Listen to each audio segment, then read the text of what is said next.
Is America a democracy or are we a republic? This is a question that I've been hearing about really for many years. And sometimes I'll also speak of American democracy, and inevitably I'll get through the website or someone, Dinesh, I like your podcast and all, but I just want to tell you, America's not a democracy, we're a republic. And this has sort of got me thinking, not only whether that's correct, whether this is a meaningful distinction. We're going to talk about this in some depth today, but why people say that? What are they trying to get at? What are they trying to say we are not in order to emphasize what we are? Now, the two terms, democracy and republic, have related but different meanings. Now, I should say at the outset that both terms are so routinely abused, not just in their kind of sloppy usage in the United States or in the West, but all kinds of tyrannical regimes will appropriate the title of democracy, the title of republic. So think, for example, I remember from the 1970s when Pinochet was the dictator of Chile, he would be like, I'm the president of the Republic of Chile. Well, Chile wasn't a republic in any meaningful sense, but Pinochet wanted to make it seem like he was a man of the people. And that's really what republic means, a government that is accountable to and for, operating in a sense in the interest and the welfare of the people. Think of the North Korea. It's the Republic of Korea. Wait, it's not a real republic, but it's kind of interesting that these tyrannical societies feel a kind of moral pressure to claim that they are acting on behalf of the people. I would think of aristocrats and tyrants of the old days. They were like, the people stink.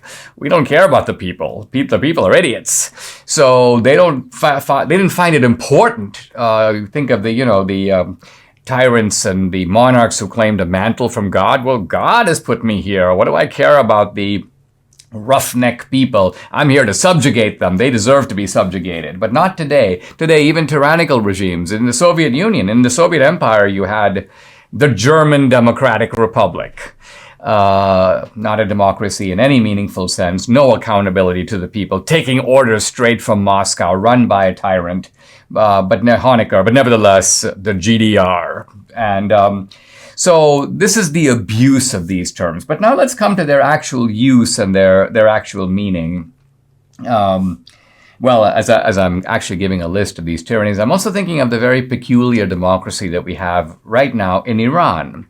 Now, Iran, I would say, is a kind of, we'd have to call it a partial democracy. Why? Because they do have elections, and the elections, by and large, are free. But the candidates are pre-selected. There's a kind of ruling council of mullahs, a kind of grand council, and they go, yeah, you can be a candidate. No, you can't be a candidate. So the candidates are all from the approved list. In that sense, you cannot talk about an open and free election because they rig it at the candidate level. Also, you're dealing here with a kind of a theocracy. And by that, I mean that the Constitution is, in a sense, taken straight out of the Quran. The Quran is the Constitution, and sort of holy law, Sharia, becomes the law of the land. So these are the kind of anomalies around the world. But let's turn now to democracy itself, and let's turn to the idea of a republic and try to gauge what these terms actually mean. Now, the term republic is a broader, and I would have to say somewhat looser term than democracy. Why? Because a republic merely means a government that is accountable to the people. But accountable to the people in what precise way? The answer is in a variety of ways. And throughout history, both in the ancient world and the modern world, there have been a wide range of republics. Let's look for a moment at the old Roman Republic, which was the closest thing to a republic in the ancient world.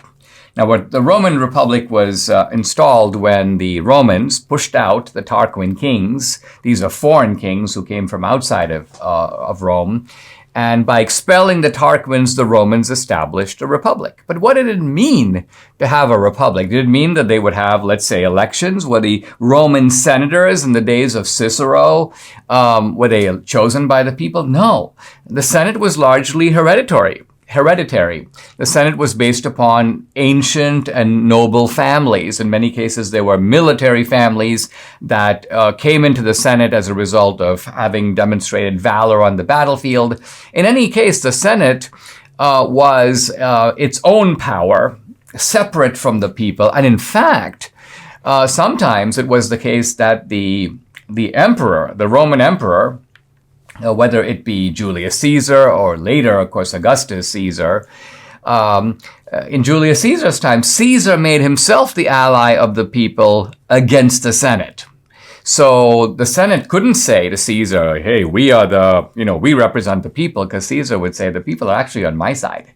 And so Caesarism is a kind of alliance between the ordinary people and Caesar against the Senate. So even though the Senate represented sort of the rule of law, laws that should apply equally to everybody, nevertheless, the military heroism of the leader, Caesar, was more appealing to the people in the case of Rome. Caesar was more a man of the people, even though he was never elected by the people, but he had the support of the people. So this is the ancient Roman Republic. And let's now talk for a moment about ancient democracy, because ancient democracy was direct democracy. And by direct democracy, I mean there was no question of electing other people to make decisions in your place or in your stead. Rather, you, the citizen, the free citizen, decided yourself. Now, citizenship was quite limited in ancient Athens. Out of a population of